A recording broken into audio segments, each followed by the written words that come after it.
Olá, queridos Haris, Kai e Irene. Deus abençoe a todos vocês. Como eu sempre digo, este é o dia que fez o Senhor. Alegremo-nos e nos regozijemos nele. Lição de número 6, praticamente metade do trimestre. Uma igreja não conivente com a mentira. É, Qual é a diferença entre a verdade e a mentira? O que realmente é uma igreja que vive na verdade? Por que que a mentira é prejudicial à vida de qualquer pessoa? Por que a mentira denigre o caráter da igreja? Então, esta e outras perguntas nós iremos responder nesta lição que hoje nós vamos tratar sobre a igreja não conivente com a mentira. Ela não pode apoiar, não pode aceitar de forma alguma a mentira. Texto em classe, Atos, capítulo 5, versículo 1 ao 11. Palavras-chave: igreja, conivente, mentira, cristão e diabo. Coloquei tudo isso de propósito e coloquei cristão e diabo para trazer esse paralelo, né? Poderia ter colocado verdade também, né? Para ficar paralelo entre mentira e verdade, cristão e diabo. Então essas são as palavras-chave. Na lição, a palavra-chave é mentira. Introdução. O relato de Ananias e Safira é um alerta solene à igreja sobre o perigo da conivência com o pecado, especialmente a mentira. A severidade do juízo divino sobre esse casal revela que Deus leva a sério a santidade da comunhão cristã. A mentira, em grego pseudos, embora muitas vezes normalizada no mundo, é condenada nas Escrituras como um ato de rebelião espiritual. O texto de Atos mostra que o Espírito Santo não tolera dissimulações dentro da comunidade dos santos.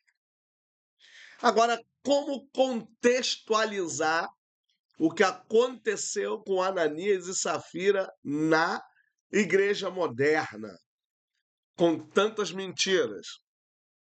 Quantos homens estão em cima do altar pregando em adultério? Quantos homens e mulheres estão em cima do altar e só Deus sabe a vida dessas pessoas? Será que elas não estariam também no mesmo patamar que Ananias e Safira, se a gente está olhando aqui pela questão da conivência com o pecado e da ideia da mentira? É claro que alguns vão dizer, mas eles pecaram contra o Espírito Santo, como que se fosse uma blasfêmia contra o Espírito Santo, né? E por isso foram mortos. Mas será que essa seria uma realidade? Então eu vou deixar essas perguntas e vocês podem me falar lá no direct, lá nos comentários no meu canal do YouTube. Mas uma coisa é muito interessante dentro deste texto. Eu já ouvi pessoas dizendo que isso aqui não existiu e que isso foi apenas para amedrontar as pessoas, para que elas continuassem fazendo. Por outro lado, não é uma história, não é uma parábola, pois nós temos o nome das pessoas, não temos a mesma estrutura de uma parábola ou de uma história, mas sim uma narrativa de um fato. E você tem a pessoa de Pedro, você tem o que está acontecendo ao redor, tem todo o enredo, então não é apenas não é um factoide, é realmente algo que aconteceu e os personagens, ou as personagens, duas delas serão fulminadas devido à sua vida pecaminosa, devido ao seu erro. Primeira grande sessão, o diabo, o pai da mentira. Primeira subseção, é da natureza satânica mentir. Jesus afirma que o diabo é pai da mentira, usando o termo grego pseudos para mentira. O verbo relacionado é pseudomai, mentir, enganar. A essência do diabo é a falsificação da verdade. Ele opera por meio da distorção, da dúvida e da ilusão. Mentir, portanto, não é apenas um ato moralmente errado, mas reflexo do caráter do inimigo. Então, ou a pessoa está possuída ou é influenciada, que são duas coisas diferentes, né? Nem todo mundo está possuído, mas pode estar influenciado pelo adversário da nossa alma. Agora, o interessante é a ideia que nós temos de aletheia, que significa verdade, mas você também pode ser traduzir como aquilo que não pode ser oculto, aquilo que não pode ser escondido. Então, o que não pode ser escondido, o que não pode estar em oculto, é verdade. Se manifesta. A mentira, já pelo contrário, ela oculta, ela engana, ela faz com que as pessoas pensem que é verdade. Então, isso aqui é uma realidade que não é apenas um ato de mentir, mas é, na verdade, um reflexo do caráter do inimigo. Tanto é que Jesus diz que assim falar e assim proceder.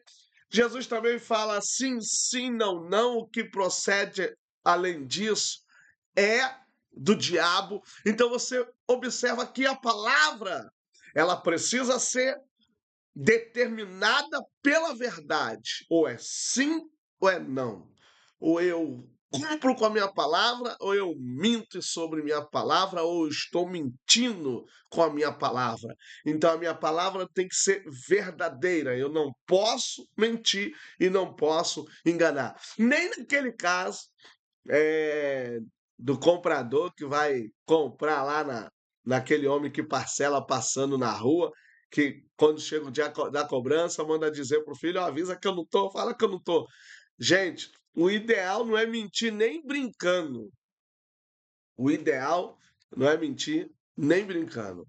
A palavra usada para mentir aqui é pseudos, que no grego clássico e helenístico pode significar falsidade, trapaça, erro proposital, também mentira. A raiz pseudo aparece em várias formas no Novo Testamento. Pseudomartiria, falso testemunho, pseudoprofetes, ou melhor, pseudoprofetes, falso profeta, pseudodidáscalos, que seria o falso mestre. Então, e o pseudos, né? E o verbo, no caso. A mentira não é apenas uma falha moral, mas um ato espiritual contra a verdade divina, pois o diabo é chamado de mentiroso por essência. Ele fala do que lhe é próprio, ecton e dion la lei. Então ele fala o que lhe é próprio. O diabo não se sustenta na verdade, ele é próprio.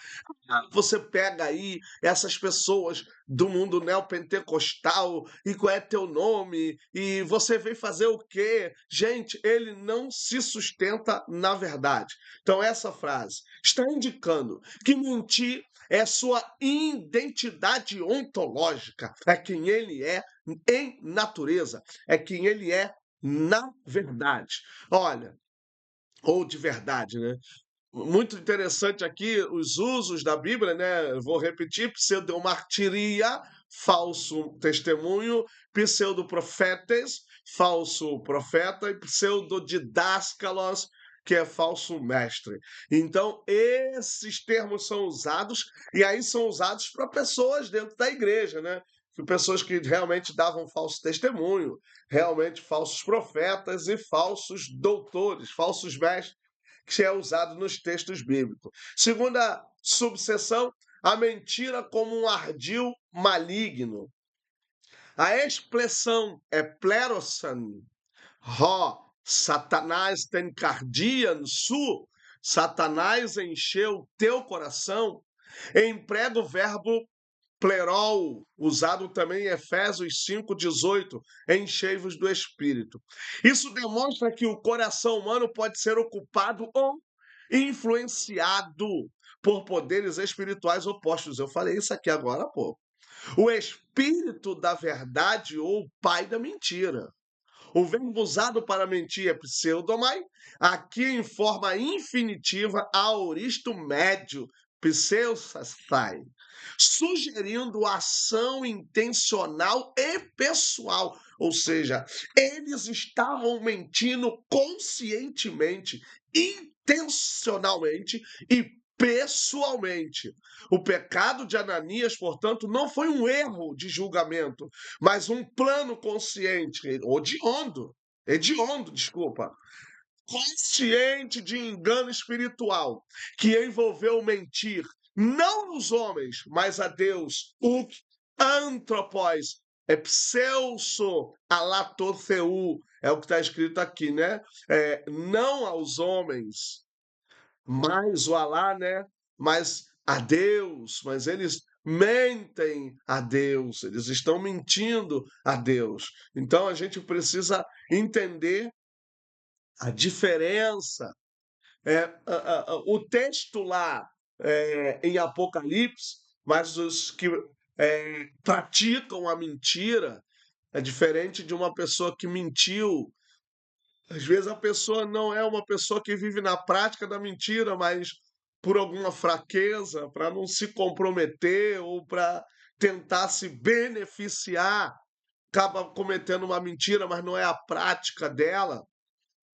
E alguns usam a palavra omitir, né? Você não mente, mas omite, você não fala tudo.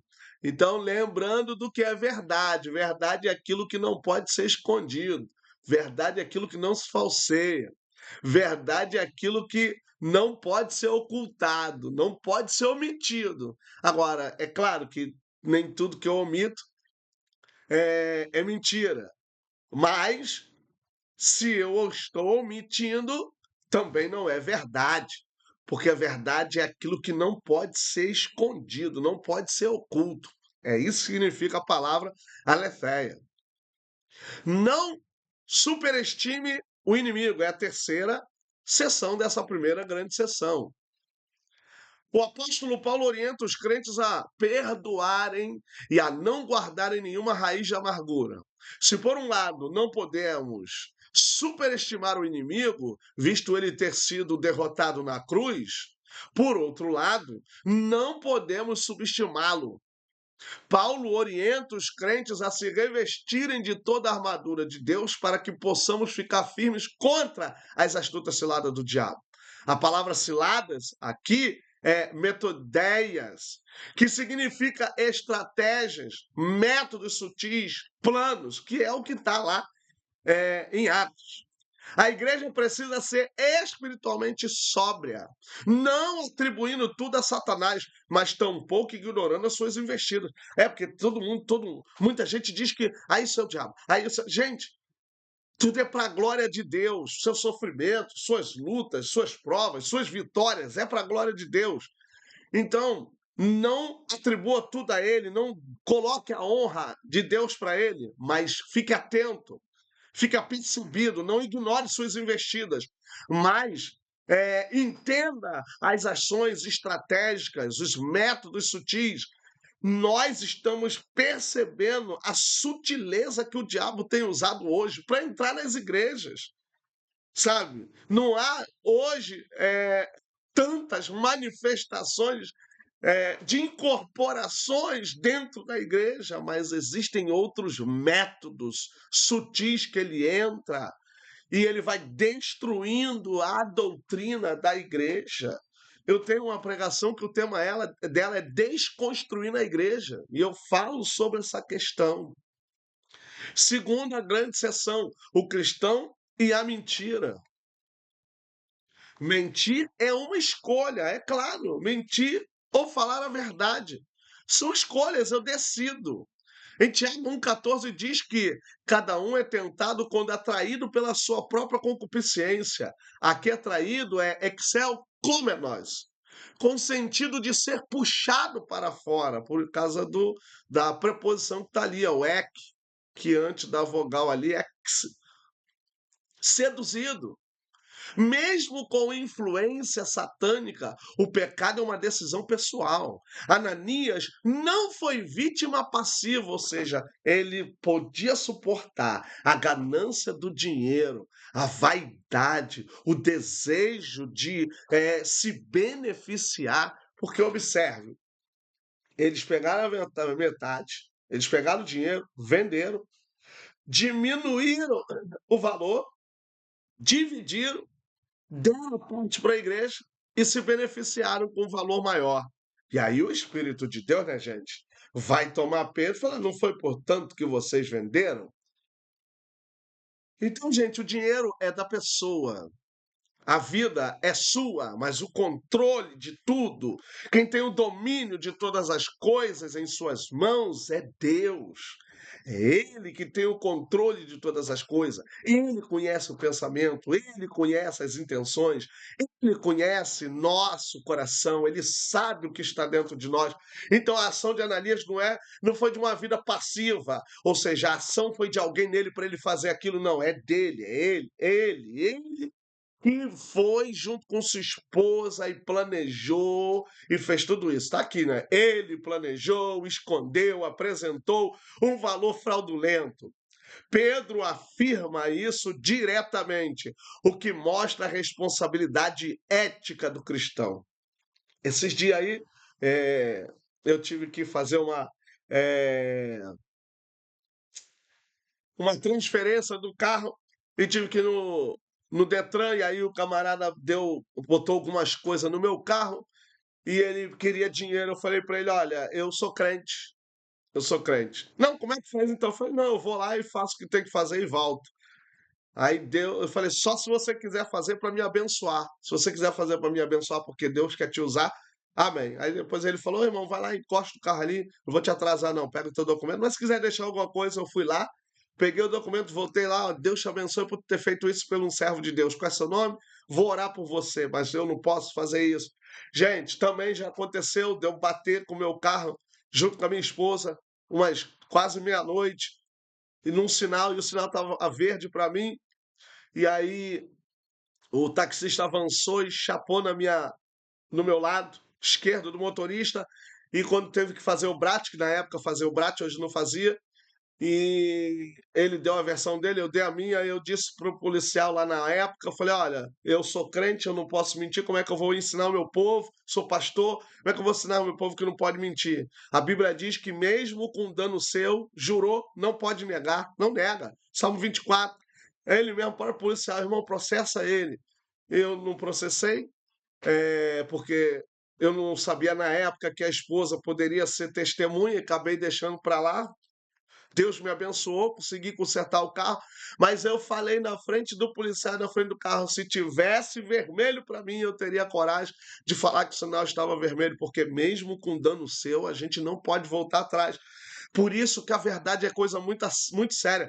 A mentira também, como não é só uma questão conceitual, mas ela é ético-moral, e ainda tem a questão espiritual, a verdade também ela é ético-moral, e ela tem uma questão espiritual, porque a Bíblia diz: seja todo homem mentiroso e Deus sempre verdadeiro. Em Deus jamais haverá mentira, em Deus jamais haverá ocultação. Deus não se oculta, Deus se manifesta, Deus se apresenta a nós. Tudo que nós conhecemos de Deus até hoje, porque vamos conhecer muito mais, foi por causa da revelação de Jesus Cristo, por causa da sua encarnação. Então Deus é pura verdade, a ponto de eu não quero ficar oculto. Eu preciso me revelar ao homem, à humanidade. Envia o seu filho, que é Deus como ele, e se entrega até nós, revelando a Deus. E nós veremos como ele é na sua totalidade, assim que nós sairmos disso que nos impede de vê-lo, que é a nossa carne de mentira, carne de pecado, que atrapalha realmente ver toda a verdade. Mas pouco da verdade que nós vemos, que temos de revelação, já é o suficiente para não sermos engodados pelos enganos, pelos métodos sutis de Satanás, contra a vida de um servo de Deus. Então, Pedro vai afirmar isso diretamente. Não existe para um servo de Deus, aí eu menti sem saber, aí não. Agora, é preciso diferenciar mentira e prática de mentira. Claro que tudo é mentira, mas o que vai levar uma pessoa à condenação é a prática da mentira, é uma vivência dela, se tornou normal. Não tem diferença entre verdade e falar uma mentira para muitas pessoas. E isso sim é o que vai te levar à condenação. Atraídos pela mentira, segunda subseção. O pecado de Ananias e Safira teve motivações, provavelmente ambição, desejo de status, orgulho espiritual. Eles queriam a reputação da generosidade sem praticar o sacrifício real, porque diminuíram o valor. Isso revela que a mentira, além de verbal, pode ser comportamental e intencional. Pode ser, como eu já li, fingir espiritualidade, ostentar falsa piedade. Isso cheio dentro da igreja, gente. A palavra usada para reter parte do valor é nos fidzomai, usado também em Tito 2,10, para não furtar, indica subtração traiçoeira, geralmente associada à deslealdade. Olha o tamanho do pecado desse casal. Não está envolvido só a mentira, mas a deslealdade, a subtração traiçoeira, que está associada aí a essa deslealdade. A pessoa não é leal porque ela não está dizendo a verdade. Toda pessoa que não diz a verdade, ela é desleal, ela é falsa, ela é mentirosa. Falsa, já está aí, ela é uma pseudo. Então, gente, vamos tomar cuidado. O que nós precisamos é pedir discernimento a Deus para entendermos e sabermos quem fala conosco, quem está tratando conosco, quem está fazendo negócio conosco, quem está nos chamando de irmãos, quem está nos abraçando, porque pode ser tudo mentira. Mentir tem consequências. Ananias e Safira caem mortos. O verbo excepsen, esse verbo é complicado. Excepsen, expirou. Vou repetir. Excepsen, expirou. É usado apenas em Atos e denota morte súbita como um ato de juízo divino. Olha, é um rapax legômeno, porque aparece só em Atos, não aparece mais em lugar nenhum. Então é um rapax em Atos, esse verbo, que vai dar a ideia de morte súbita. Eles foram fulminados na hora. E interessante, eles morrem aos pés dos discípulos. Morrer aos pés dos discípulos é morrer para a comunhão. Então, eles morreram para a comunhão. Morrer aos pés da cruz, ou melhor dizendo, chegar aos pés dos discípulos é chegar à ausência da comunhão, porque já chegou aos pés do discípulo é chegar à morte. Chegar aos pés de Cristo, cair aos pés de Cristo, significa abertura para a comunhão, para a salvação. Enquanto cair aos pés dos discípulos pode ser morte, pode ser a morte da comunhão. Foi o que aconteceu com Ananias e Safira. Como um ato de juízo divino.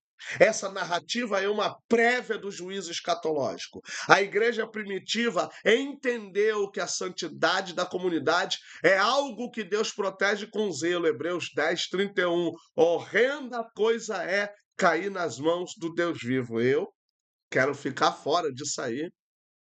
Quero viver a verdade, andar na verdade, suportar a verdade. Alguns dizem que a verdade dói, né? Dói, mas não mata. A mentira é muito mais prejudicial. Então é melhor a gente ficar do lado da verdade, porque Deus é verdade, pois a palavra diz isso, né? Jesus mesmo diz: Eu sou o caminho e a verdade e a vida. Então vamos ficar do lado da verdade. E se você não quer se prejudicar, não entre em situações que queiram te prejudicar. E você ficará mais prejudicado se você cometer a mentira. Então tenta viver a vida, viva a vida com Jesus.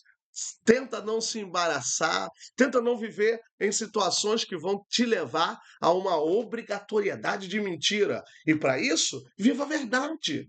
Viva a verdade, doa quem doer, ouça quem tiver que ouvir, sabe? Mas viva a verdade. Terceira e última sessão, a igreja que repele a mentira. Primeira subseção dessa última parte da lição. Uma igreja temente. Após os acontecimentos, o texto afirma: e houve grande temor sobre toda a igreja.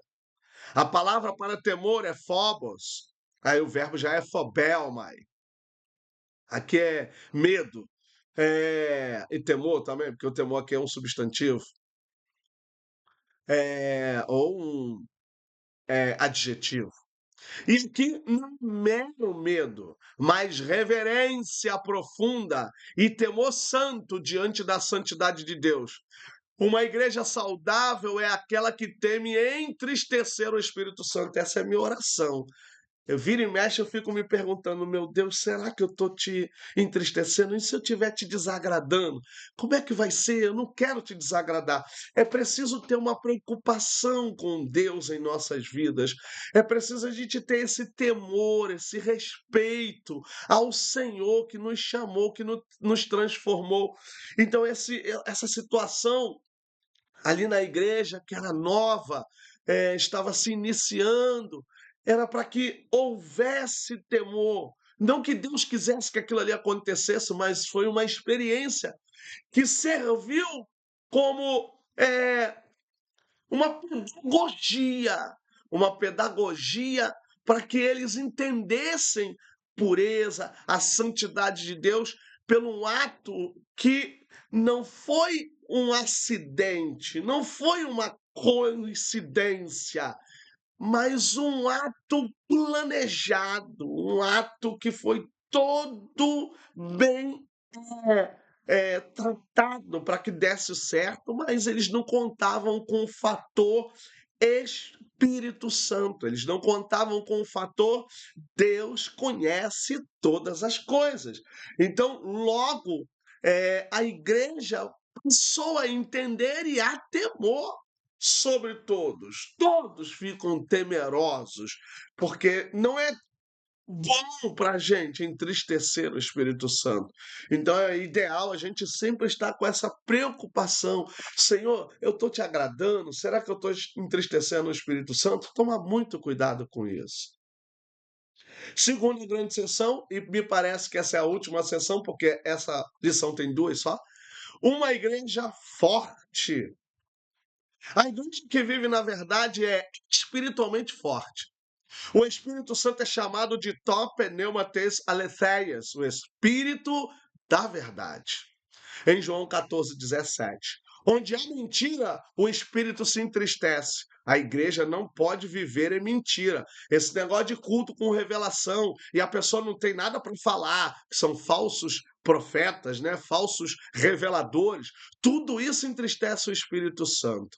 Mas onde há verdade, ele opera com poder. A igreja não deve ser sinkoinonussa, ou seja, conivente com as obras das trevas, mas deve expô-las e rejeitá-las. Até a Bíblia diz que ninguém ficará de engano em minha casa. Ninguém fica de engano na casa de Deus. Deus revela o pecado de todo mundo. Por isso que a Bíblia é a palavra de Deus, porque ela não é conivente e ela não é parcial. A Bíblia é imparcial, ela revelou o pecado de todo mundo o meu até hoje. A Bíblia jamais irá esconder o meu pecado. A Bíblia jamais esconderá as minhas mentiras. Quando eu mentir, ela vai dizer: Adalberto, você está fora da verdade. E aí eu preciso retornar à verdade. Eu preciso voltar à verdade. O ser mais mentiroso enganou o homem com a palavra. Enganará o homem com a palavra no final, quando ele usará o pseudo-profetês, o pseudo-profeta, o anticristo, lá no final de todas as coisas. Ele continua enganando ainda hoje. E, lamentavelmente, usa muitas pessoas em cima dos nossos altares, com mensagens distorcidas, com mensagens que não têm nada de Deus e nem de sua palavra dentro dela. Conclusão? A narrativa de Ananias e Safira não é apenas um episódio trágico, é um espelho teológico e espiritual para toda a geração cristã. A igreja de Cristo é chamada a viver na verdade, porque seu Senhor é a verdade. Olha isso, gente. E seu espírito é espírito de verdade. A mentira mesmo, disfarçada de religiosidade, é incompatível com a vida cristã. Uma igreja não conivente com a mentira é uma igreja que teme a Deus, exalta a verdade, disciplina o pecado e resplandece como luz no mundo. Se não seja também massa de manobra, se fica perguntando na igreja, você está sentindo a presença de Deus? Não sentiu? Não levante a mão. Não quer ajudar? Não levante a mão. Seja honesto, seja sincero e Deus irá abençoar a sua vida. Até a próxima lição. Deus abençoe. Haris Kairene, um abraço.